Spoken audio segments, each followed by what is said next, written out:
अध्याय 17। निर्जरा तत्व। निर्जरा यह निश्चय हो जाने के पश्चात कि संवर तत्व के द्वारा अर्थात वहां बताए गए विस्तृत क्रियाकलाप की साधना द्वारा शांति के बाधक संस्कारों का दमन किया जाना शक्य है। यह प्रश्न उपस्थित होता है कि क्या इतना ही पर्याप्त है? नहीं नहीं, हे भव्य, जल्दी मत कर, घबरा भी नहीं, सुनता रह, क्योंकि विषय लंबा है। अभी मार्ग प्रारंभ ही हुआ है। इस मार्ग की पूर्णता तो बहुत आगे जाकर होगी। संवर से बेखबर विकल्प सागर में गोते खाते जीवों की तो बात नहीं, संवर से बाखबर के भी जीवन में से कुछ देर के लिए आंशिक रूप में या आयु पर्यंत के लिए केवल इन विकल्पों को रोक देना मात्र पर्याप्त नहीं है, क्योंकि ऐसा करने से भले ही वे पूर्व के संस्कार आगे को और अधिक पुष्ट न होने पावें तथा वर्तमान में जीवन कुछ हल्की सी शांति को लिए हुए अनुभव में आने लगे, परंतु पूर्व से डेरा जमाए हुए उन संस्कारों से तो बच न पाएगा। भले ही आज के संवरण के कारण उनको कुछ निद्रा सी या बेहोशी सी आ गई हो, परंतु तेरे तनिक भी असावधान होने पर या यह अनुकूल वातावरण बदल जाने पर या काल चक्र द्वारा जबरदस्ती किसी प्रतिकूल वातावरण में फेंक दिए जाने पर क्या वे संस्कार सचेत होकर एकदम तुझ पर आक्रमण न कर बैठेंगे? उस समय संभवतः उस आक्रमण को तू सह सकने योग्य न होगा और बह जाएगा पुनः उनके द्वारा प्रेरित उसी पहली रो में। शत्रु का बीज नाश कर देना ही नीति है। जिस प्रकार की एक कुशा घास के पांव में चुभ जाने पर चाणक्य ने उस सारी जंगल की कुशा घास का बीज नाश कर दिया था, उसी प्रकार जब तक एक भी संस्कार शेष है तुझे संतोष नहीं करना चाहिए, बराबर उसके उच्छेद का उद्यम करते रहना चाहिए, थोड़ा थोड़ा या अधिक अधिक, अपनी पूरी शक्ति लगाकर। जिस प्रकार कोई राजा अपने शत्रुओं से सावधान होकर उन्हें पराजित करने के लिए पहले उस दल को नहीं छेड़ता जो कुछ छिपा छिपा सा दूर से ही प्रहार करता है, प्रत्युत उस दल का पहले सामना करता है जो बिल्कुल उसके नगर में प्रवेश कर गया है, परंतु उसे परास्त कर लेने के पश्चात भी वह चैन से नहीं बैठ पाता, बल्कि तुरंत ही उस छिप कर प्रहार करने वाले शत्रु की ओर दौड़ता है तथा उसे ललकार कर गुफाओं से बाहर निकालता है, एक एक का विनाश करता हुआ तब तक चैन नहीं लेता जब तक कि ऐसी अवस्था में न पहुंच जाए कि उसकी ललकार सुनने वाला वहां कोई न रहे। उसी प्रकार शांतिनगर का राजा यह भगवान आत्मा आश्रव तथा बंध तत्वों से अर्थात नवीन विकल्पों से तथा पूर्व संस्कारों से सावधान होकर उन्हें पराजित करने के लिए भले पूर्व संचित संस्कारों को छेड़ने की बजाय पहले नवीन विकल्पों को परास्त करे अर्थात संवरण करे, परंतु केवल संवरण करने पर ही वह चैन से नहीं बैठ जाता, संतुष्ट नहीं हो जाता, बल्कि तुरंत ही पूर्व संस्कारों पर दौड़ता है और क्रम क्रम से एक एक को ललकार कर उनसे युद्ध ठानता है। तब तक चैन नहीं लेता जब तक कि उनको मूलोच्छेद न कर दे। और भी जिस प्रकार नवीन जल प्रवेश के मार्ग को रोक देने मात्र से जोहड़ में भरे गंदे पानी के कीटाणुओं से संभावित रोग प्रसार का भय दूर नहीं हो जाता, बल्कि भय मुक्त होने के लिए उस संपूर्ण जल को सूर्य किरणों द्वारा सुखाना आवश्यक है, उसी प्रकार नवीन विकल्पों के प्रवेश को रोक देने मात्र से अंतरंग में पड़े संस्कारों से संभावित विकल्पों के प्रसार का भय दूर नहीं हो जाता, बल्कि मुक्त होने के लिए इन संपूर्ण संस्कारों का अंतर दृढ़ता, बल व साहस के साथ विनाश करना आवश्यक है। यह बात आप सबके अनुभव में भी आ रही है। मंदिर के अनुकूल वातावरण में प्रातः की इस गुरुवाणी का श्रवण करते हुए 1 घंटे के लिए भले ही कुछ शांति सी कुछ हल्कापन सा, कुछ अनोखा सा प्रतीत होने लगता है कि अरे, क्या रखा है इस गृहस्थ जंजाल में, जिस किस प्रकार भी बस छोड़ दे इसे। इतनी तीव्र जिज्ञासा भी कदाचित उत्पन्न हुई होगी कि यदि गुरुदेव होते तो अवश्य उनकी शरण को छोड़ अब मैं घर न जाता। परंतु मंदिर से निकलते ही गृहस्थ के वातावरण में गए और फिर वही हाल। कहाँ गई शांति और कहाँ गए वे विचार, कुछ पता नहीं। वही विकल्प जाल, वही अशांति। कौन शक्ति है जो मेरी बिना इच्छा के मुझे धकेल कर यह सब कुछ करने पर बाध्य करती है? वास्तव में अनादि के पड़े वे खोटे संस्कार, अर्थात पहला कर्मबंध ही वह शक्ति है जिससे मुझे विकल्प करने की प्रेरणा मिल रही है। इन संस्कारों के प्रति बल व साहस धारकर युद्ध ठानना ही योग्य है। तू वीर की संतान है, स्वयं वीर बन। इस आध्यात्मिक युद्ध से मत घबरा।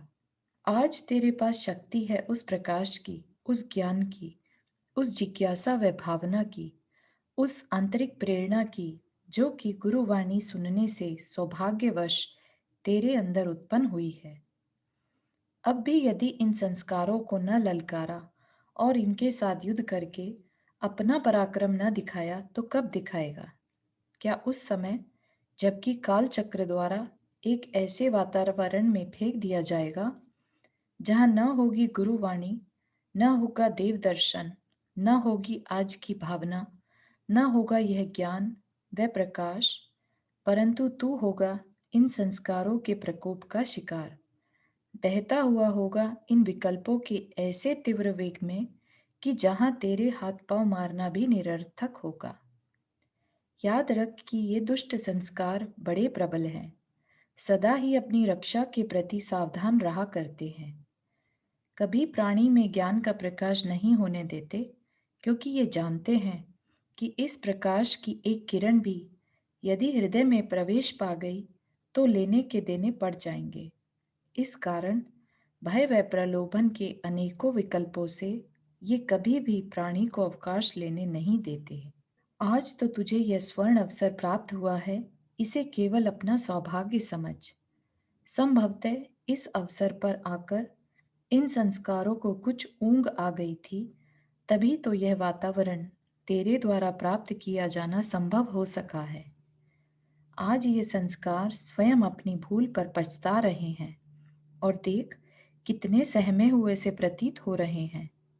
इनका विरोधी वह प्रकाश जो प्रवेश कर गया है तेरे अंदर, उसी से भयभीत हैं ये। अब इनको संदेह हो रहा है स्वयं अपने जीवन का। सोच रहे हैं कि कहीं इस घर को छोड़ने की नौबत न आ जाए, परंतु इनके पास बड़ा सैन्य बल है। घबराए हुए भी ये आसानी से निकलने को तैयार नहीं। आज ये सामने न आकर छिप छिप कर प्रहार करने की चिंता में है। अतः गाफिल मत होना। जीवन में जितना समय शेष है उसे इनके साथ युद्ध करने में लगा देना। यदि इस भव में ही इनको परास्त न कर सको तो भी कोई चिंता की बात नहीं। इनके बल को आप क्षति पहुंचाने में तो आज भी समर्थ हैं ही। यदि इनसे आज ही युद्ध प्रारंभ कर दिया तो आगे के भवों में भी आपकी इस ज्ञान किरण को ये छीन न सकेंगे और इस प्रकार आपका युद्ध बाधित न हो सकेगा। 3-4 भवों के बराबर युद्ध को चालू रखते हुए एक दिन आप इनको पूर्णतः परास्त कर देंगे और अबाध, शाश्वत व विकल्प मुक्त शांति रानी को वर लेंगे। संस्कार को ललकार ललकार कर इनसे ठाना जाने वाला यह युद्ध ही आगम भाषा में कहलाता है तप, तथा उसके फलस्वरूप होने वाली संस्कार क्षति निर्जरा तत्व। इसमें बहुत अधिक बल लगाने की आवश्यकता है और इसीलिए इस तप को बड़े बड़े पराक्रमी तथा निर्भीक योगी जन ही मुख्यतः धारण किया करते हैं। परंतु इसका तात्पर्य यह नहीं कि इसको तू आंशिक रूप में भी धारण नहीं कर सकता। तू इतना नपुंसक नहीं है। जितना बल लौकिक कार्यों में लगाता है, यहाँ भी लगा। शक्ति को छिपाने के लिए बहाना न बना, यह तेरे हित की बात है। संस्कार क्षति।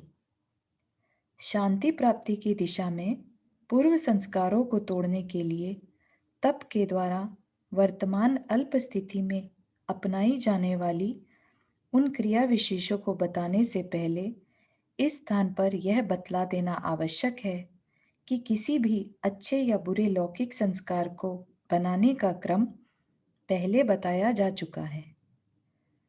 बस उससे उल्टा क्रम संस्कार तोड़ने का होना चाहिए। यद्यपि संस्कार तोड़ने के इस क्रम को आप सब जानते हैं क्योंकि आपके अनुभव में आया हुआ है, परंतु विश्लेषण न कर सकने के कारण वह जाना हुआ भी न जानने के समान है। क्योंकि बिना विश्लेषण किए दिखने वाली क्रिया के क्रमिक अंगों के भान बिना नवीन रूप से उस क्रिया का प्रारंभ करके उसके अंतिम फल को प्राप्त करना असंभव है। मैं आपको यहाँ कोई नई बात बताने वाला नहीं हूँ।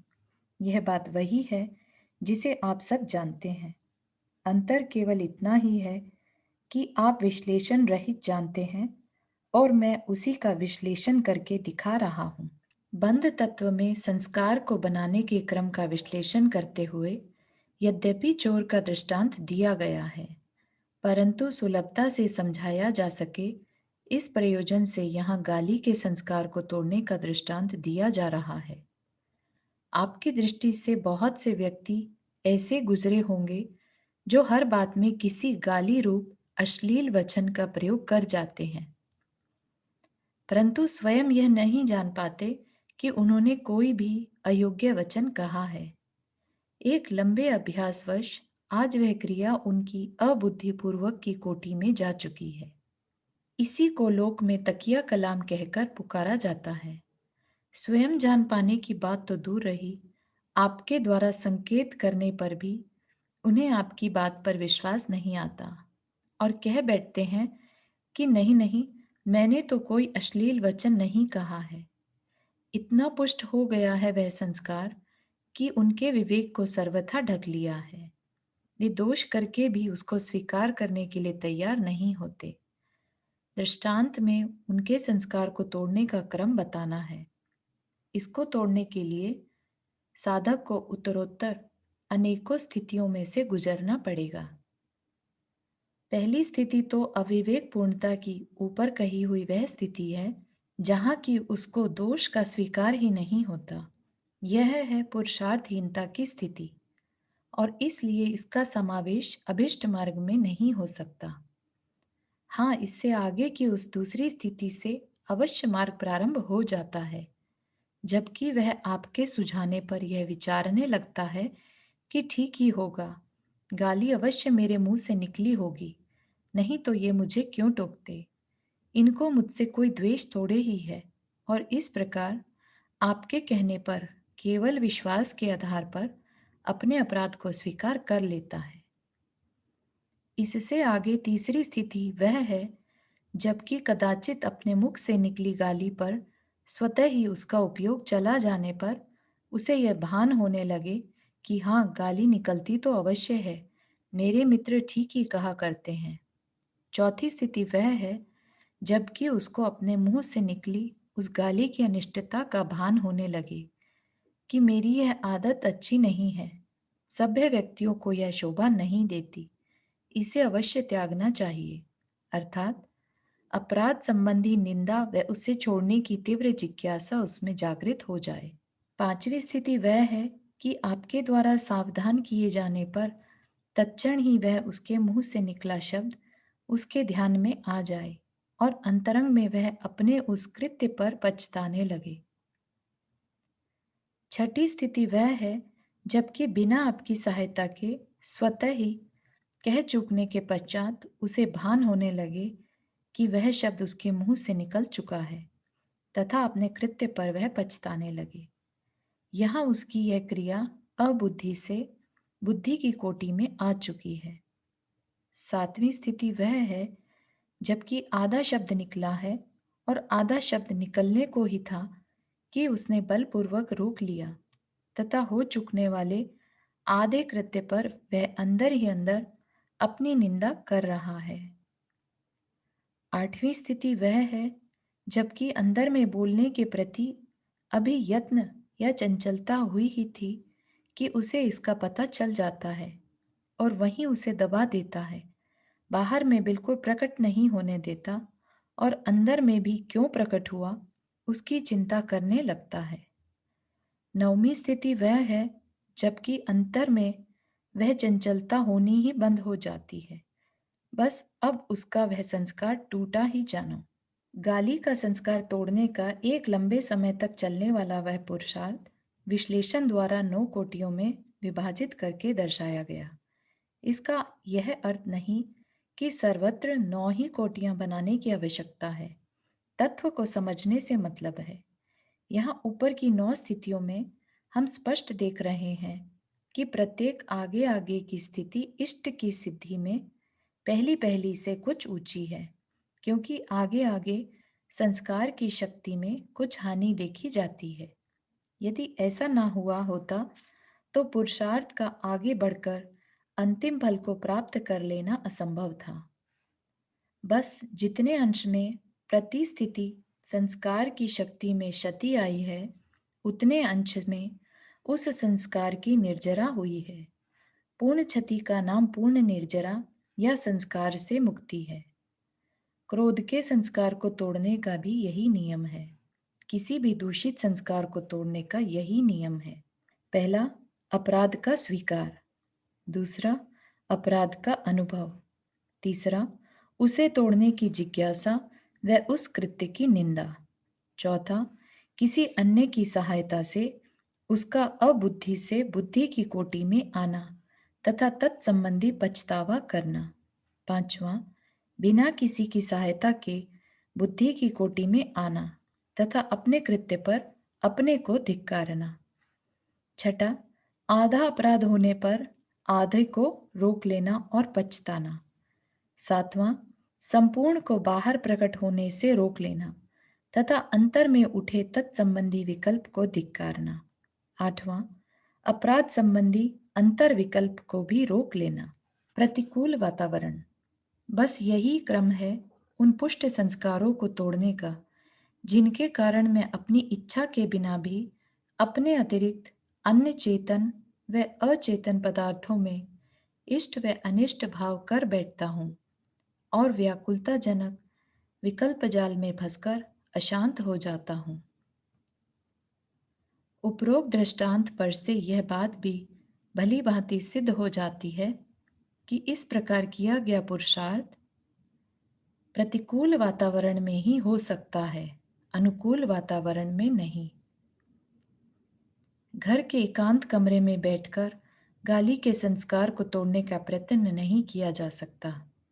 जहां कोई दूसरा व्यक्ति ही ना हो और बोलने का अवसर ही ना मिले, तो कैसे चलेगा उसका पुरुषार्थ?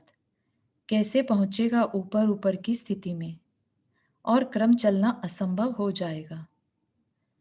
यह क्रम तभी चल सकता है जबकि उसके सामने कोई अन्य व्यक्ति हो, जिससे बात करने का अवसर उसे प्राप्त हो और गाली का शब्द मुंह से निकलता हो। इसी प्रकार उन पदार्थों में इष्टता अनिष्टता संबंधी संस्कार भी तभी तोड़े जाने संभव हैं जबकि वे पदार्थ इंद्रियों के विषय बन रहे हों और विकल्प उठ रहे हों। मंदिर में बैठकर संस्कार विच्छेद संबंधी यह पुरुषार्थ किया नहीं जा सकता, क्योंकि जहाँ पदार्थ भी नहीं और विकल्प भी नहीं, वहाँ किसको लाएगा बुद्धि की कोटि में, किसके प्रति करेगा पश्चाताप और अपने किस कृत्य को धिक्कारेगा। अर्थात मंदिर से विपरीत घर गृहस्थ के वातावरण में रहकर ही यह पुरुषार्थ किया जाना संभव है और वह वातावरण सहज आपको प्राप्त है। संवर में निर्जरा। इसका यह तात्पर्य नहीं कि मंदिर में आने से अथवा संवर अधिकार में बताई जाने वाली विशेष क्रियाओं से उस पुरुषार्थ की बिल्कुल सिद्धि नहीं होती। कुछ अंश में संवर के अंग रूप उन क्रियाओं से भी इन संस्कारों की क्षति अवश्य होती है और उसे आप सब अनुभव कर रहे हैं। यदि ऐसा न हुआ होता तो आज उपरोक्त कर्म की चौथी कोटि में बैठे हुए न होते। अर्थात इस प्रवचन द्वारा प्रेरित होकर अपने अपने दोषों को स्वीकार कर अपने जीवन में उनका अनुभव उनके प्रति घृणा, उनको तोड़ने की जिज्ञासा तथा यहाँ बताए जाने पर उन दोषों की अपने उपयोग में पकड़ और उनके प्रति निंदा, जो इस समय आपके हृदय में उथल-पुथल मचा रही है, कदापि प्रकट न हुई होती। अतः यह बात स्वीकार्य है कि जहाँ संवर होता है, वहाँ निर्जरा भी अवश्य होती है। जहाँ कुछ समय के लिए अनुकूल वातावरण में रहकर विकल्पों को दबाने का पुरुषार्थ होता है, वहाँ संस्कार भी अवश्य क्षीण होते हैं। परंतु यहाँ निर्जरा की मुख्यता का प्रकरण है, अर्थात संस्कार प्राबल्य के विच्छेद की मुख्यता का। जो संस्कार की प्रतिकूल वातावरण में मुझे सब कुछ भुला देता है, सुने व सीखे सब पर पानी फेर देता है, तो फिर संवर व निर्जरा में अंतर ही क्या रहा? दोनों एक ही तो हैं। नहीं, अंतर भी है। दोनों में होने वाला पुरुषार्थ यद्यपि एक ही जाति का है, अर्थात विकल्प को रोकने का है, तथापि संवर अनुकूल वातावरण में रहकर विकल्पों को दबाने का नाम है और निर्जरा प्रतिकूल वातावरण में रहकर विकल्पों को उत्पन्न ही न होने देने के प्रयत्न का। अर्थात उत्पन्न होते हुए विकल्पों को उपरोक्त क्रम से रोकने का नाम निर्जरा है। संवर में भी पुरुषार्थ लगाना होता है, बुद्धिपूर्वक कुछ करना होता है और निर्जरा में भी। परंतु संवर में थोड़े बल से ही काम चल जाता है, जबकि निर्जरा में अधिक बल की आवश्यकता होती है। अनुकूल वातावरण की अपेक्षा प्रतिकूल वातावरण में रहकर कोई काम करना अधिक कठिन है। अनुकूल वातावरण में रहकर संवर के साथ साथ होने वाली निर्जरा करने का बल तो हमारे अंदर है ही, परंतु प्रतिकूल वातावरण अर्थात गृहस्थ में रहकर निर्जरा करने के अर्थात संस्कारों की शक्ति अधिक अधिक क्षीण करने के बल से भी आज सौभाग्यवश हम शून्य नहीं हैं। अतः अपनी शक्ति को न छिपाकर संस्कार क्षति की दिशा में उसका पूरा पूरा प्रयोग करें। मन की गहराइयों में छिपे संस्कारों को ललकारें और उनसे युद्ध करें।